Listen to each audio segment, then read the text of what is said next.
Hey, welcome back, everybody. Thanks for sticking around. We're talking about the same-sex marriage decision, kind of wrapping things up. And I don't see the connection. I've never seen the connection. I think that it's spurious, but it's just not. When we're talking about same-sex marriage as it relates to heterosexual marriage, we're talking about the sexuality of the participants, okay? Which is, we both know, is a hardwired kind of thing. Well, let me delve a little bit into my area of expertise. I don't know very many gays that at some point didn't struggle with their sexuality, didn't question if they were gay or not. Mm-hmm. I work with that all the time, every day. Right. And so in that respect, if your point is well, it's tough to change it's tough to change their orientation. It's an immutable fact for them. It isn't. I'm not saying that they're choosing it, because I truly agree with Lefty over here that these people, really don't choose this lifestyle because it's their choice. It's what drives them. It's their drive. Mm-hmm. But the thing is they've all had same-sex relationships. It's very rare that you come across a gay person, particularly one in a marriage, that hasn't had a heterosexual relationship. So it's difficult to make the argument that it is an immutable characteristic. You just said it was. You just said that if they don't choose it, it's immutable. You don't choose your race. You don't choose your gender. You don't choose your sexuality. Well, but the trick is they've all struggled with that. Well, sure. So, and then they struggle with it, and then they make their choice to follow what their drive is. The struggle is easy to explain. Especially if you're coming from a community that doesn't support homosexuality. I've told you this story 100 times. The kid that was in my sister's high school class who came out to his parents and they kicked him out.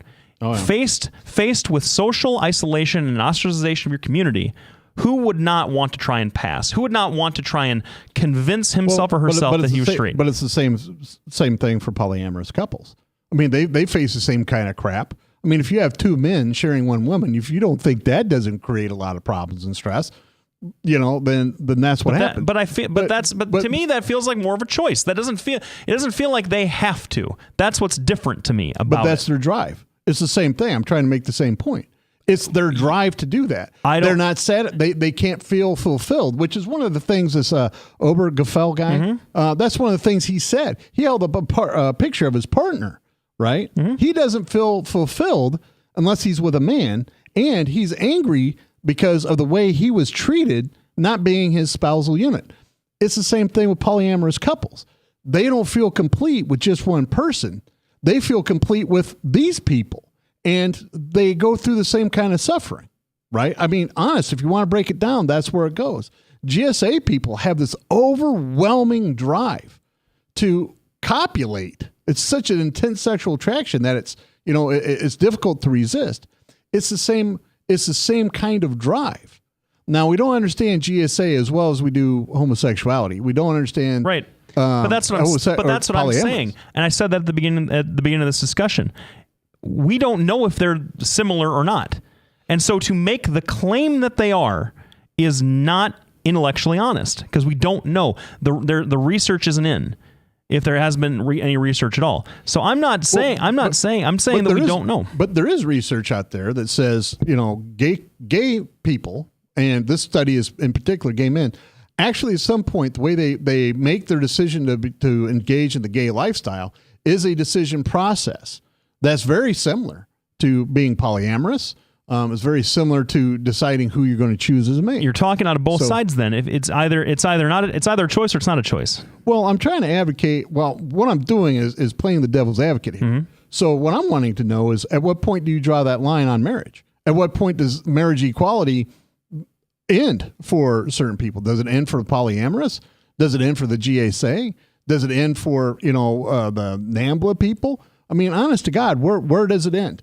And that's part of the issue that a lot of the people on the right have is, where does this end? And if you don't have the answer, you don't have the answer. So, and that's part of the slippery slope. I'd reject the premise. So, I mean, we'd have to talk about something else because I don't think it's the same.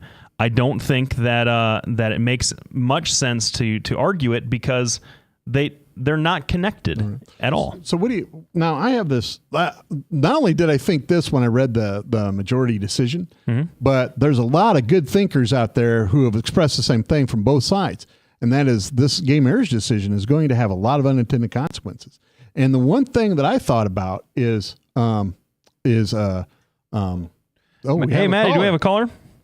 Oh my goodness. All right. Hey, who's there? Who's on the line? Brother Joe. Brother Joe, what's up? Oh, I'm on already? Yeah. Just a couple things. Lefty, this is the biggest issue I have with your Pollyanna or whatever you call it, multiple marriage thing. Polyamorous. If you read Justice Kennedy's last paragraph of his order, it could apply to any multiple group of people. He says, in forming a marital union, he refers to two people become something greater than they once were. And that can apply to all sorts of scenarios. If that's the type of, it is Pollyanna in a lot of ways, having been married myself for many years, but it's the same type of logic. If you use Justice Kennedy's sequence of thought process here, I don't know how you could not help but rule that people can have multiple marriages. That's where my biggest problem is with this ruling. However, my other big problem is not so much with this ruling, but except for the fact that what is the state of Iowa or any other state doing meddling with religious ceremonies or marriages to begin with? And why is the federal government now involving itself in marriage? And that's the biggest issue out of all of this. I mean, that's a good question. I read someplace last week that marriage licenses were they started coming into vogue shortly after the Civil War to specifically prevent African slaves from marrying white people. I don't know, that was something I came across. I don't know if there's anything to back that up, but the licenses have not been universal throughout this country's history, but the state has expressed an interest that has expressed the necessity to have an interest in the marital unit, such as it is. And if the state is going to be involved, then the state has to be involved equally. And you'd agree with that? I would agree with that. And so, if the state is if you're going to use the coercive power, if you're going to use the coercive power of the state to stop somebody from engaging in the same kind of activity that these other people are engaging in, that's a violation of equal protection. Well, don't disagree with that. However, we got to take a break, Joe. We'll be back right after this. We'll be back with two lawyers duking it out over gay marriage. Thanks everybody for tuning in. I want to thank all of our sponsors: Bertrosian Associates, Lubinas Law Firm, Halo Capital, DesMoinesInterestRates.com, Des Moines Anesthesia PC 515-574-6442. Don't forget they do pain management as well as anesthesia. So if you're looking for pain management specialists, these are the people to go to. Don't forget to check out Lefty's blog on docandlefty.com. Follow us on Facebook and Twitter. We will be back right after this break.